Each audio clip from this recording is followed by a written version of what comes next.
Selamat malam teman-teman semua. Sebelum kita masuk di dalam pemberitaan firman Tuhan, kita akan berdoa sekali lagi. Kita juga mau berdoa, hari ini adalah hari mental health sedunia. Kita akan berdoa untuk orang-orang yang bergumul di dalam mental health mereka, dan mungkin juga orang-orang yang kita kenal. Kita akan berdoa sebelum kita nanti masuk di dalam firman Tuhan. Mari kita menundukkan kepala, kita berdoa. Bapa di dalam surga, kami bersyukur karena Tuhan memberikan kepada kami kesempatan yang begitu banyak di tengah hari di mana orang-orang memperingati mengenai kesehatan mental. Kami juga mau mendoakan orang-orang di sekitar kami, mungkin teman kami, saudara kami, mungkin kami sendiri yang bergumul dengan kesehatan mental. Kami berdoa Tuhan yang terus menjawab kami, pergumulan-pergumulan kami melalui firman Tuhan, melalui komunitas. Biarlah kami juga menjadi garam dan terang di tengah dunia yang begitu penuh dengan masalah dan pergumulan. Ya Tuhan, berikan keindahan ketika kami melihat firman, dan berikan kepada kami juga cinta di dalam mempelajari firman. Dan di dalam hari ini juga kami akan bersekutu bersama nanti, kiranya Tuhan berikan kehangatan. Di dalam nama Tuhan Yesus kami berdoa dan mengucap syukur. Amin. Saudara sekalian, hari ini kita akan membahas mengenai bertarung seperti Zwingli, fight like Zwingli. Nah, sebetulnya Zwingli bukan reformator yang pertama, dia bukan reformator yang paling kapibara ya tadi ya. bukan kapibara, Zwingli ya. Zwingli bukan reformator yang pertama, dia bukan reformator yang paling yang paling besar, paling terkenal, juga tidak. Zwingli ini juga bukan reformator yang, meskipun dia disebut sebagai bapak gereja Protestan sebetulnya, karena kalau Luther itu nanti disebut bapak dari Protestan Lutheran, maka Zwingli itu sebetulnya yang disebut sebagai bapak gereja Protestan, tapi nanti dia di overshadow ya, dibayangi oleh, tentu kita tahu, John Calvin, karena mereka sama-sama di kota Geneva di Swiss. Jadi kalau kita sebut Swiss Original Reformer, itu Zwingli sebetulnya. Nah, saya juga taruh Zwingli di minggu yang pertama, itu biasanya orang Luther dulu baru Zwingli kalau secara tahun, tapi saya taruh Zwingli di yang pertama untuk ya baik sedikit sama dia gitu ya, karena orang jarang sekali mengingat Zwingli. Bahkan kemarin kami mau pasang itu ya, poster-poster untuk memperkenalkan reformator, ada John Knox di situ, kita juga nggak tahu John Knox siapa gitu ya, tapi nggak ada Zwingli juga gitu ya. Padahal Zwingli ini orang yang terkenal, orang yang besar. Tapi ada alasan lain kenapa dia tidak seterkenal itu ya, bukan cuman karena dia itu kalah populer dengan Luther. Pada zaman itu tidak ada yang lebih populer dari Luther sih. Dia kalah populer, bukan juga karena di kota dia nanti John Calvin itu lebih besar, tapi Zwingli ini juga kurang terkenal karena di dalam masa pelayanannya itu lebih banyak orang ingat dia balas-balasan surat sama Luther, berantem urusan teologi. Itu Zwingli gitu. Jadi Zwingli itu adalah orang yang ya kontroversial, tapi dia adalah seorang reformer penting sebetulnya. Nah, saya kasih istilah fight like Zwingli ya, bertarung seperti Zwingli. Karena nanti kita lihat bahwa orang ini memang juga punya jiwa petarung yang luar biasa. Ada yang baik, ada yang negatif dari dia, tapi Zwingli ini orang yang luar biasa, dia banyak mencurahkan hidupnya untuk ya berperang bagi kebenaran gitu ya. Sebelum Zwingli, 31 Oktober 1517, seorang bernama Martin Luther, ya dia orang yang kita tidak perlu lagi introduksi, itu kita tahu dia ambil satu waktu, 31 Oktober dia menuliskan 95 poin protes, atau kita sebut 95 tesis, dan kemudian dia paku di pintu gerbang dari, ada yang bilang All Saint Church, ada yang bilang di pintu gerbang kampusnya, dan lain sebagainya. Dia buat itu banyak dan sebarkan, dan kemudian disitulah reformasi itu dimulai. Ini adalah satu, kita bisa sebut satu bola salju besar yang menggelinding di dalam reformasi. 31 Oktober 1517, Martin Luther. Tapi yang kita tidak tahu adalah di bagian negara yang lain, bukan di Jerman, di Swiss ada seorang bernama Zwingli, 1519, dia sudah mulai berkhotbah Injil yang mirip dengan Luther, yang bukan bergantung keselamatan oleh gereja, yang bukan harus beri surat ini supaya bisa diampuni, yang harus beri bayar ini supaya bisa masuk surga. Ada seorang seperti Zwingli yang sudah berkhotbah itu di kota yang lain, di Swiss. Jadi kalau Luther itu 1517, dia membombardirkan itu di Wittenberg, kota di Jerman itu, dan itu adalah sebetulnya orasi akademiknya Luther, kemudian itu tersebar begitu luas. Zwingli di kota yang lain juga melakukan hal yang sama. Menurut pengakuan Zwingli, dia enggak kenal sebetulnya dengan Luther. Pada saat itu dia enggak tahu Luther, tapi dia juga sudah melakukan apa yang Luther itu lakukan di tempat yang lain. Jadi saya ingin mengatakan bahwa sebetulnya Zwingli at around the same time juga menjadi seorang teolog, scholar, seorang pastor di kota yang lain, dan juga mengabarkan kebenaran Injil itu. Dia lahir tahun 1484, dia meninggal tahun 1531. Zwingli lahir sebagai seorang kaya. Zwingli ini adalah anak dari keturunan orang yang berduit. Dia mendapatkan pendidikan yang terbaik, dia dikirim ke kampus yang paling terkenal di Vienna pada saat itu, dan kemudian dia belajar sedemikian rupa di dalam semua pendidikan yang terbaik di zamannya itu Zwingli. Saudara.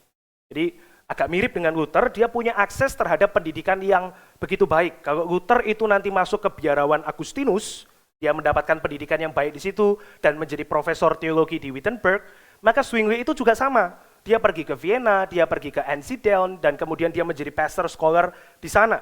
Dan Zwingli ini modalnya besar. Jadi kalau kita sebut pewaris ya, Zwingli ini juga pewaris. Dia itu pada zamannya bisa membeli seluruh kopi perjanjian baru dari orang yang namanya Erasmus. Jadi Erasmus ini teolog pra-reformasi, dia menerjemahkan kitab suci ke dalam bahasa Yunani dan lain sebagainya dari Latin, dan kemudian Zwingli itu sudah baca itu. Sama ya kayak Luther ya. Luther di biara Agustinus dia bisa baca Alkitab di dalam bahasa Yunani. Zwingli juga sama.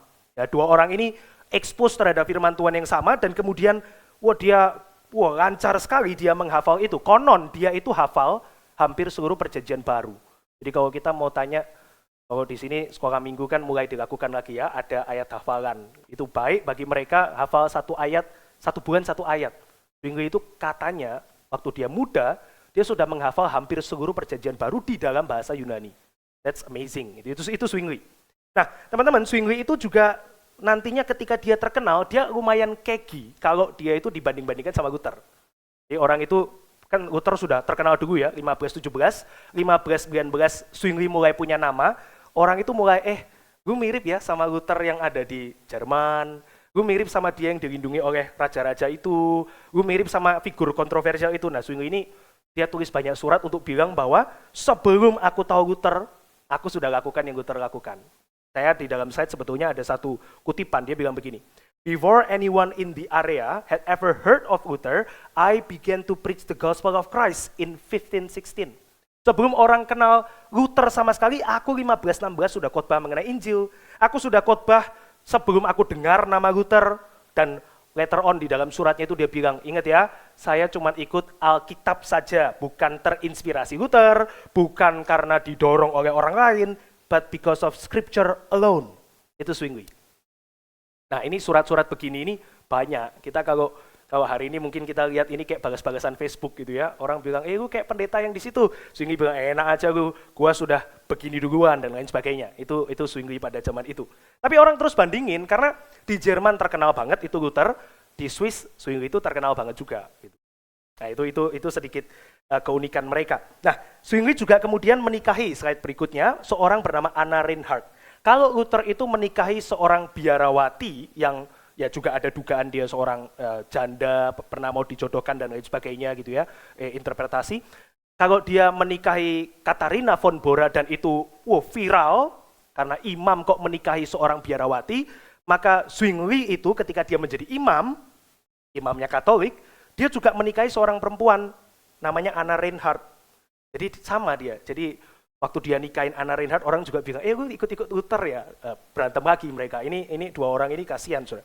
Nah, Zwingli juga tulis tesis, tapi nggak 95, 67 tesis.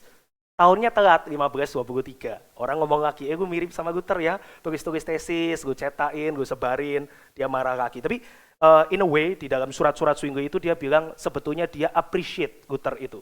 Dia anggap Luther itu rekan. Luther enggak, Luther anggap Zwingli ini noise gitu ya, suara gangguan di Swiss. Tapi dua orang ini lucu, saudara. Kalau Anda baca-baca surat-surat mereka itu, udah berantem terus segala macam. Tapi itu Zwingli, dia nikah, dia punya keluarga dan seterusnya. Nah, kalau Anda mencari biografinya Zwingli, maka setidaknya 3 hal ini dikatakan oleh para komentatornya Zwingli. Ya, boleh next slide.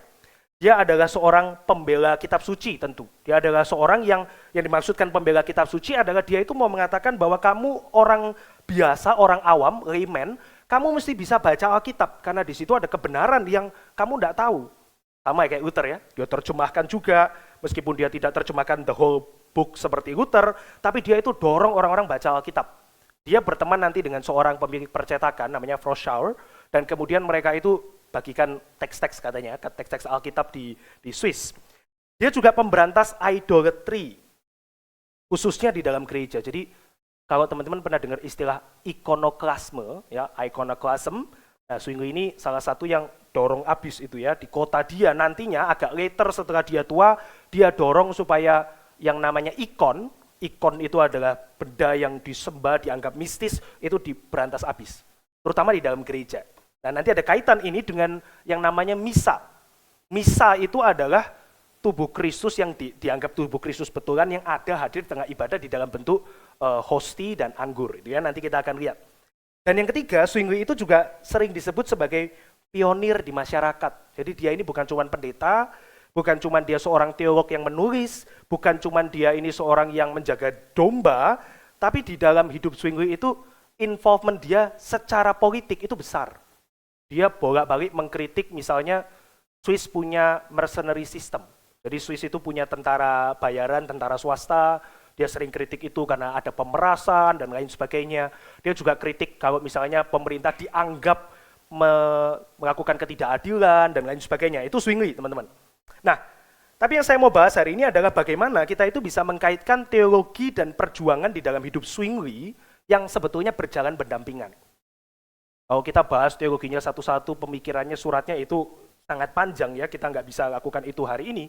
Tapi saya mau bahas dari 3 peristiwa di dalam hidup Zwingli, baik positif dan negatif, yang kita bisa lihat di mana teologi dan perjuangan hidup Zwingli itu berjalan berdampingan. Yang pertama, saudara, adalah satu peristiwa ini. Next slide. Affair of the Sausage. Jadi ada satu istilah reformasi sosis bahasa Indonesia. Ada yang pernah dengar ini? Ada yang pernah dengar reformasi sosis? Belum pernah ya? Ya, ini dengar reformasi sosis. Kalau kita ingat Luther, apa yang paling terkenal dari Luther? Maka jelas, waktu Anda search di Google, maka Luther akan digambarkan dengan satu hammer gitu ya, palu, dan kemudian 95 tesis di pintu, gitu ya. Itu Luther. Reformasinya Luther itu adalah dia pakukan 95 tesis. Tapi reformasinya Zwingli itu sebetulnya dimulai dari ini, makan sosis. Kok bisa ya makan sosis? Ini ada satu lukisan ya. Nantinya setelah Zwingli itu melakukan tanda kutip reformasi sosis atau affair of the sausage, kemudian akan jadi satu tradisi di kota Swiss yang namanya karnival diadakan pada waktu Lent, Prapaskah. Nah ini nanti jadi satu tradisi yang panjang. Tapi apa yang menarik dari ini? Kalau kita lihat ya di dalam sejarahnya, slide berikutnya. 9 Maret 1522, ada satu peristiwa di mana Zwingli itu hadir di rumah Christoph Froschauer, temannya dia, seorang pemilik percetakan, ya printing. Froschauer ini kemudian dia orang kaya, dia adakan jamuan. Dia undang pegawainya, dia undang teman-temannya, Zwingli pendetanya ada di situ, bikin nih perjamuan di rumah. Dan kemudian dia hidangkan sosis, sebetulnya bukan sosis ya, tapi saya nggak tahu ini bacanya apa, itu seperti yang sudah diasap tahan selama setahun begitu ya. Dan kemudian dimakanlah itu bersama dengan daging-daging olahan yang lain, dihidangkan kepada seluruh tamunya dia, dan kemudian orang-orang mulai cerita. Ya, itu masa di mana bau itu akan keluar dari jendela kayak di film-film itu ya. Lalu orang lewat itu, ini bau apa ya? Kok bau daging, baunya enak, orang akan mampir, terus mereka akan lihat, wah Zwingli dan Froschauer dan kawan-kawannya semua makan minum di situ, dan kemudian mereka keluar dari sana mulai cerita kepada teman-temannya, cerita kepada satu sama lain, ada makanan sosis di rumahnya Froschauer. Nah itu yang terjadi di dalam 9 Maret 1522. Tapi itu minggu pertama Lent. Di kota itu, Roma Katolik punya aturan ketat. Kalau kamu masuk masa Prapaskah, Lent season, yang dimulai dengan orang menaruhkan rap abu di kepala, sampai kemudian masuk ke dalam perayaan Jumat Agung dan Paskah, maka tidak ada orang boleh makan daging di seluruh kota. Mereka cuma boleh makan sup, mereka cuma boleh makan sayur-sayuran, biji-bijian, buah yang kecil, mereka boleh makan. Tapi daging selama 1 bulan lebih, sedikit, 40 hari, nggak boleh dimakan. Tapi Zwingli di rumah Froschauer itu dia hadir, meskipun katanya dia tidak makan, dia ada di dalam pesta daging pertama di kota itu, dan kemudian itu menjadi cerita yang booming. Jadi kalau Luther itu booming. Ini ya protesnya Luther kepada Roma Katolik ada 95 tesis, protesnya Zwingli adalah makan sosis, saudara. Dan ini jadi satu bola besar, karena apa, saudara? Kemudian orang-orang mulai berbicara tentang aturan-aturan gereja lain yang mereka nggak mau ikuti lagi. Oh, Zwingli bisa lakukan ini. Katanya mereka kemudian ditahan begitu ya. Froschor itu ditahan oleh gereja punya pasukan, dan kemudian Zwingli itu yang tampil menentang penahanan orang-orang ini. Saudara boleh lihat di dalam slide berikutnya ya, 3 hal kenapa Zwingli itu melakukan yang namanya affair of the sausage. Dia ada di sana, dia tidak cegah, meskipun dia tidak makan, tapi dia itu seperti membenarkan. Ada 3 hal. Yang pertama, dia mau menekankan bahwa Christian liberty, kebebasan Kristen itu tidak boleh dibelenggu dengan aturan-aturan manusia. Roma Katolik punya daftar aturan banyak sekali pada masa itu, di-enforce dengan pedang, ya, dengan senjata, dengan pasukan, dan Zwingli mengatakan ini tidak benar. Ya, Christian liberty, kebebasan hidup Kristen tidak boleh dibatasi dengan aturan manusia. Itu adalah culture, not scripture. Itu adalah budaya dan bukan firman Tuhan. Dan ketiga, Zwingli melihat ini adalah satu tindakan neglecting of the poor. Kok bisa neglecting of the poor? Ternyata pada masa itu orang kaya bisa bikin sup yang meskipun tidak dari daging tapi bergizi. Sedangkan orang-orang miskin mereka yang malnutrisi pada masa itu karena dipaksa untuk berpuasa. Dan Zwingli mengatakan ini satu hal yang buruk sekali. Dia ada di sana, dia sengaja ada di sana dan mengizinkan affair of the sausage itu. Jadi reformasi Zwingli itu dimulai dari sosis. Ada seorang teolog dia tulis the pen versus the sausage. The pen itu maksudnya Luther, Zwingli itu sosis. Ini dibandingkan lagi gitu ya, mana yang lebih tepat secara firman Tuhan? Pen tulis 95 tesis atau sosis itu ya. Nah, saudara bisa lihat slide berikutnya di dalam hal makanan dan kebebasan. Ini sedikit saja kita boleh lihat. Zwingli mengatakan bahwa tidak berdosa untuk tidak berpuasa di dalam aturan itu ya, Roma Katolik itu. Dan dia enforce bahwa orang Kristen harus punya their freedom. Yang tidak diatur oleh Alkitab, maka itu standarnya ya standar manusia, ya bukan seperti mentaati Tuhan. Saudara lihat di dalam ayat Kolose 2 ayat 20-22 ini ya. Ini adalah salah satu ayat yang Zwingli khotbahkan di hadapan orang yang menahan Froschor katanya. Dia mengatakan ayat Kolose 2 itu, apabila kamu telah mati bersama dengan Kristus dan bebas dari roh-roh dunia, mengapakah kamu menaklukkan dirimu pada rupa-rupa peraturan, seolah-olah kamu masih hidup di dunia. Jangan jamah ini, jangan kecap itu, jangan sentuh ini, semuanya itu hanya mengenai barang yang binasa oleh pemakaian, dan hanya menurut perintah-perintah dan ajaran manusia. Saudara, Zwingli itu waktu dia defend Alkitab, dia bukan karena dia pengen makan sosis ya, dia langgar aturan gereja, tapi dia mau mengatakan, dia itu menjadi satu momentum, dia mau mengatakan kepada gereja pada saat itu bahwa banyak praktik dari gereja, terlepas dari puasa dan terlepas dari sosisnya, itu adalah aturan yang tidak benar. Dan Katolik suka enforce itu dengan tentara pada masa itu. Jadi ini awal mula perjuangan Zwingli. Dia menolak itu dan kemudian dia menunjukkan apa yang dikatakan oleh Injil. Slide berikutnya, saudara. Saudara boleh melihat ya, ini satu kesimpulan yang menarik ya. Zwingli itu melihat ada fundamentalisme. Saudara tahu fundamentalisme? Ya, tidak, benar gitu ya. Apa salahnya? Ya, tidak. Maksudnya fundamentalisme itu adalah melihat sesuatu itu hitam putih. Sesuatu itu either benar 100% atau salah 100%. Antitesis murni. Itu fundamentalisme. Zwingli katakan Katolik banyak lakukan ini. Ada fundamentalisme A, fundamentalisme B, fundamentalisme yang benar kalau menurut Injil hanya tidak ada nama lain yang kepadanya ada keselamatan selain Kristus. Itu fundamentalisme yang benar. Tapi sisanya itu adalah sesuatu yang harus dicerna, harus digumulkan, harus dilihat kembali kepada Alkitab, didiskusikan, direnungkan, dibicarakan. Dan setiap kali fundamentalisme dilakukan, dia akan menunjuk ada injustice. Orang miskin dineglect, saudaramu yang lemah ditinggalkan, saudaramu yang bergumul dibuang. Setiap kali fundamentalisme ada injustice. Maka di dalam gereja yang paling hitam putih, paling banyak jemaat yang keluar sakit hati. Itu sudah hukumnya itu. Nah itu fundamentalisme dan injustice. Nah itu tengahnya inkonsistensi ya. Mau mengatakan kebenaran, Injil, dan lain sebagainya, tidak konsisten nantinya. Karena dia pengen fundamentalisme, Injil tidak fundamentalisme. Injil itu adalah spirit yang membuat orang taat dengan kasih, dengan kebebasan dia taat dan lain sebagainya. Fundamentalisme, injustice, itu yang kita bisa lihat dari Affair of the Sausage. Kalau kita kebalikan ya, kalau kita di masa Swingli, kita akan ikut makan sosis karena kita pengen sosis. Tapi itu yang dikatakan, ada inkonsistensi di dalam orang-orang yang menekankan fundamentalisme, dan itu akan selalu berakibat pada injustice. Nah, kita bisa macam-macam ya, kita punya hal-hal yang kita anggap saklek harus A. Tapi waktu ditanya kenapa harus A, kita tidak bisa jawab seringkali. Nah, itu namanya fundamentalisme.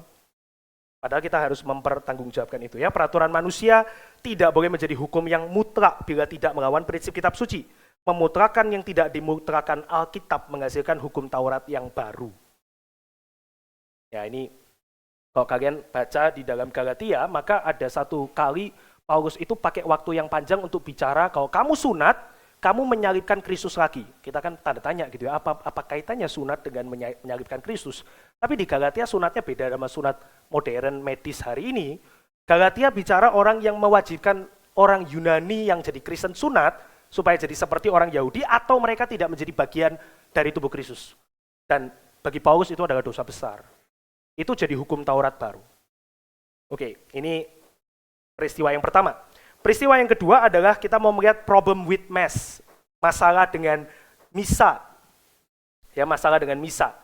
Kalau orang reform ditanya apa yang kamu paling ingat dengan Zwingli, mungkin dia akan katakan simbol. Ya, perjamuan kudus itu cuma simbol, itu Zwingli itu. Kalau Katolik itu ini tubuhku, ya. Tuhan Yesus bicara Lukas 22 ayat 19, this is my body, roti. Maka Katolik bilang itu roti adalah tubuh Kristus beneran, 100% dia adalah tubuh Kristus. Tapi kalau Zwingli dia akan mengatakan itu hanya simbol. Nah, yang saya mau bahas bukan teologinya, saudara ya. Zwingli akan mengatakan ini hanya simbol, Katolik akan bilang ini tubuh Kristus, Luther akan mengatakan itu berdua, Calvin nanti akan mengatakan itu tanda hanya roti, tapi ada realitas spiritualnya dan lain sebagainya. Yang saya mau bahas bukan itu, tapi kenapa kok Zwingli itu nantinya di dalam sepanjang perjalanan dia, satu yang dia tidak pernah bisa duduk bersama dengan Luther adalah mengenai perjamuan kudus. Debat terus, buku, pertemuan, surat menyurat, sampai dua-dua mati, ya nggak pernah duduk bareng ini, sampai nanti Calvin itu muncul dan menyeberangkan keduanya. Tapi kenapa, saudara? Kenapa kok Zwingli itu waktu lihat segala sesuatu yang berkaitan dengan ada realita mistis di baliknya, mistis bukan setan ya, mistis itu maksudnya spiritual reality di baliknya, Zwingli akan mengatakan, no, tidak ada, tidak boleh ada realita mistis di balik hal materi. Pertanyaan kita kan kenapa ya, why? Karena ada ini, saudara. Saudara lihat slide berikutnya ya. Temuilah ini ya, The Black Madonna of Einsiedeln. Saudara, Zwingli itu, Black Madonna itu, ini ada banyak di seluruh dunia, ada banyak The Black Madonna. Black Madonna itu artinya The Black Virgin, Madonna itu virgin. Nah, ini adalah gambar dari tentu Maria dan bayi Yesus. Kenapa kok dia hitam? Karena di dalam Kidung Agung itu dikatakan Salomo bicara kepada Ratu Sheba. Ratu Sheba dikutip oleh Salomo, dia bilang, I am black and I am beautiful. Nah itu ya, di dalam Kidung Agung. Orang ambil kalimat Ratu Sheba itu, kemudian dia bikin patungnya Maria, dan dibikinlah itu hitam bersama dengan bayi Yesus. Ada banyak di seluruh dunia. Tapi yang menarik adalah, waktu saya cari kenapa Zwingli itu sangat-sangat, tentu ada aspek biblika ya, dia menafsirkannya begini karena ini, dia menafsirkan itu karena begini, dan lain sebagainya. Tapi kenapa Zwingli itu sangat tidak bisa terima apapun yang sifatnya itu ada spiritual meaning-nya di baliknya yang melekat. Bahkan dia sampai mengatakan bahwa roti dan anggur itu cuma simbol, kamu ganti dengan yang lain yang bukan roti dan bukan anggur pun tidak apa-apa. Simbolik, memorial, pengingat simbolis saja. Kenapa kok Zwingli itu sangat getol sekali menekankan itu? Karena di dalam waktunya belajar di Einsiedeln, satu abbey, satu tempat gereja, meskipun dia berusaha untuk memberikan influence, dia tidak bisa lepas dari yang namanya The Black Madonna of Einsiedeln. Ini Zwingli. Dia punya jemaat, dia khotbah di chapel. Di sisi lain dari abbey itu adalah The Black Madonna. Dan orang-orang melewati chapelnya Zwingli untuk ke Black Madonna dan kemudian kasih keserahan di situ. Zwingli bertahun-tahun lihat ini. Dia tidak pernah punya power untuk meruntuhkan The Black Madonna of Einsiedeln. Bahkan sampai dia terkenal powerful pun dia tetap tidak bisa ini singkirkan ikon Maria dan Yesus yang disembah di situ sampai Zwingli mati. Nah, ada komentator mengatakan perhaps ya, mungkin ini salah satu alasan Zwingli begitu tidak bisa menerima ketika ada benda materi fisik itu diberikan realitas spiritual di baliknya. Ada berkatnya di situ dan lain sebagainya. Ini namanya Black Madonna of Incident. Slide berikutnya, saudara. Akhirnya semua hal yang sifatnya mistik, misterion, dan melekat pada hal materi itu selalu sangat mengganggu Zwingli. Yang saya mau katakan apa, saudara? Kita itu tidak bisa lepas dengan pengalaman hidup kita. Ya, ada pengalaman hidup kita yang kita sadar atau tidak membentuk kita luar biasa. Secara psikologis tentu teman-teman juga pernah mendengar ya bagaimana kita dibesarkan waktu kecil, lingkungan kita, orang tua kita, keluarga kita, negara kita, kota kita, dan lain sebagainya. Sulit sekali lepas dari itu, dan demikian juga seorang seperti Zwingli. Dia mau diskusi teologi sampai berpuluh-puluh kali pun tidak pernah bisa satu itu. Tidak pernah bisa satu. Ada usaha mempertemukan Luther dan Zwingli. Slide berikutnya, namanya Marburg Colloquy. Di dalam pertemuan ini, berhari-hari Luther dan Zwingli bertemu dengan tentu wakil-wakil mereka, dan mereka berdebat, tapi tetap tidak bisa paham. Nanti teori atau doktrin perjamuan kudus kita baru beres di John Calvin.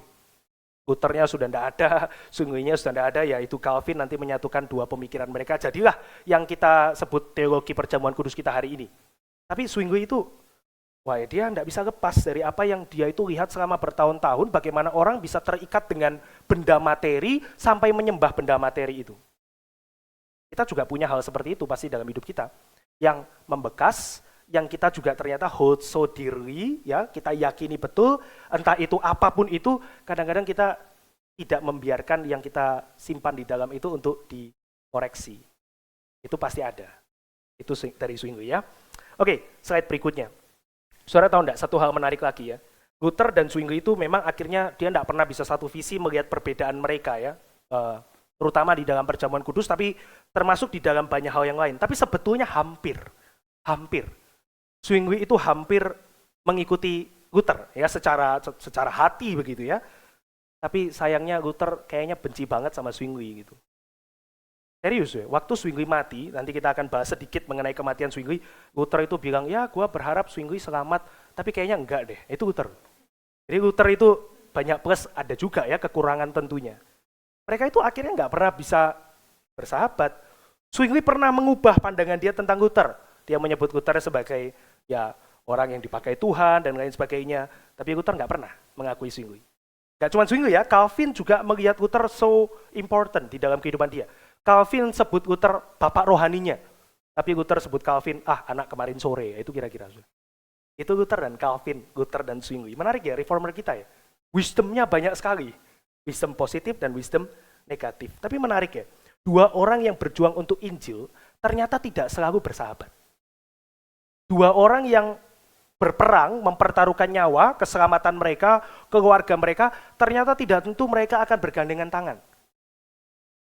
Bahkan seorang reformator, tentu dengan apapun motivasi di balik ya, ketidaksukaan mereka berdua, atau kesalahpahaman dan lain sebagainya, tapi kok bisa seperti ini? Nah, di dalam hidup mereka pun aja begitu, apalagi kita ya belum tentulah bestian satu dengan yang lain gitu. Gak usah ngomong reformer lah. Kita juga nggak tentu selalu akan melihat segala sesuatu itu sama, isi, dan lain sebagainya. Tapi sesuatu ini harusnya diseberangkan ya. Maka kalau Anda lihat judul itu dipilih dengan perhatian. Fight like Zwingli, karena perhaps di dalam kehidupan Zwingli, ya poin yang positif dari dia ya fight-nya itu. Nanti kita lihat ada negatifnya juga. Luther itu banyak defend, tapi Calvin ya care. Dia berusaha untuk menyatukan terus dua orang ini. Meskipun dua-duanya nanti sudah tidak ada, tapi Calvin berusaha menyatukan tulisan dua orang ini. Itu Calvin. Dia punya hati yang luas ya. Oke, saya tidak lama lagi, akhir hidup Zwingli, kita boleh lihat. Akhir hidup Zwingli itu di dalam akhir hidupnya dia ada dua hal yang kita bisa katakan. Yang pertama, dia sangat yakin Tuhan mengirimnya untuk mereformasi ternyata bukan cuma gereja, tapi masyarakat. Bagus dong ya. Tapi sayangnya, Zwingli itu kemudian kayak Katolik juga. Dia berpikir akhirnya it's too hard untuk menyatukan melalui firman, mungkin juga perlu dengan paksaan. Jadi orang itu mengatakan dia itu God's arm prophet. Dia seperti memandang dirinya sebagai nabi-nabi di PL. Kamu tahu nabi di PL bisa ambil pedang dan tebas orang, dia itu Zwingli. Dia melihat dirinya seperti itu juga ternyata. Di akhir daripada hidupnya. Dia ajak perang kota-kota kecil Katolik di sekitarnya dia yang tidak mau ikut reformasi, teologi reform. Dan Zwingli itu, kalau Anda tahu, di mana akhir hidupnya, dalam slide berikutnya, dia akhirnya mati di medan perang. Zwingli itu matinya mati perang. Konon dia sudah terluka parah, kemudian dia ini orang Katolik memaksa dia untuk convert, ayo kembali ke Roma Katolik, makan misa, tubuh Kristus. Dan Zwingli pilih dibunuh. Kemudian dibunuh dia, dipotong-potong dan dibakar. Itu Zwingli akhir hidupnya. Bahkan detail ya dicatat oleh pengikut Zwingli yang mengamati dia bagaimana ususnya dicampur dengan makanan babi supaya tidak dijadikan relik. Betapa mengenaskan ya reformer satu ini. Berapa yang menarik dari ini? Apa wisdomnya dari ini? Well, you can start your movement very good. Kamu tidak mau pakai force, kamu lawan Katolik yang pakai force, kamu lawan praktik yang di luar kitab suci. Tapi kalau kita tidak hati-hati, bahkan seperti Zwingli, kita tetap appreciate dia luar biasa besar, kita menghargai dia, but you can be like the enemy you try to destroy. Mungkin dengan teologi yang berbeda, tapi dengan cara yang sama. Kita kritik karismatik gitu ya. Tapi mungkin kita juga sama, kita juga membenci dia, membenci orang yang beda dengan kita, bahkan mungkin lebih daripada mereka nggak suka dengan teologi kita gitu. Jadinya kesaksian mana yang lebih baik di luar? Mungkin nggak kesaksian orang reform, mungkin kesaksian orang karismatik. Loh, apakah teologinya yang sana lebih benar? Tentu tidak. Kita tahu tidak. Tapi belum tentu yang dimulai baik, itu kemudian akhirnya nggak baik. Akhirnya baik juga, nggak bisa juga nggak baik. Itu Zwingli. Dia meninggal di battle itu satu hal, tapi dia meninggal karena dia yang ngajak perang, itu beda. Dia yang angkat pedang, dia yang paksa kota-kota itu untuk accept teologi reform, atau kemudian mereka akan dijajah gitu. Di Battle of Kappel dia mati. Saudara, bagaimana kita bisa fight like Zwingli and not like Zwingli? Slide terakhir ya. Bagaimana kita bisa bertarung seperti Zwingli dan juga tidak seperti Zwingli? Yang pertama kita mesti temukan dulu battle apa yang kita mau kerjakan. Perjuangan dan peperangan, pertarungan apa yang kita itu mau lewati, yang kita mau itu hadapi. Find your battles. Tapi juga kita perlu tahu di mana weakness kita ya. Kita perlu tahu bahwa kita juga orang yang lemah, kita juga bisa jatuh di dalam dosa, kita juga bisa tergelincir dan kemudian melakukan hal yang sama yang kita itu perangi. Kita harus tahu di mana kita itu gampang digoda. Tiap orang beda-beda. Tiap orang punya item pergumulan yang tidak sama. Zwingli, dia tidak mengenali weakness-nya barangkali ketika dia sudah tua. Dan yang ketiga, kita perlu terus mengingat kita tidak bersandar kepada kekuatan kita sendiri. Mungkin Zwingli punya pressure besar di pundaknya pada saat itu untuk melakukan yang terbaik bagi dia, bagi kotanya juga. Tapi kemudian dia mulai cari his own strength. Zwingli bukan orang sempurna ya, tapi di dalam Alkitab juga banyak sekali orang seperti Zwingli yang tidak sempurna juga. Hakim-hakim itu banyak sekali yang tidak sempurna juga. Tapi kita bisa belajar bagaimana dia sekalipun Tuhan pernah pakai dan Tuhan juga akan memakai orang-orang seperti kita. Semoga kita dipakai dengan positif, tapi itu tidak bisa lepas dari ketika kita itu belajar untuk taat kepada firman Tuhan. Find your battles, temukan peperanganmu, kenali kelemahanmu dan ingat untuk tidak bersandar kepada kekuatanmu sendiri. Mari kita berdoa.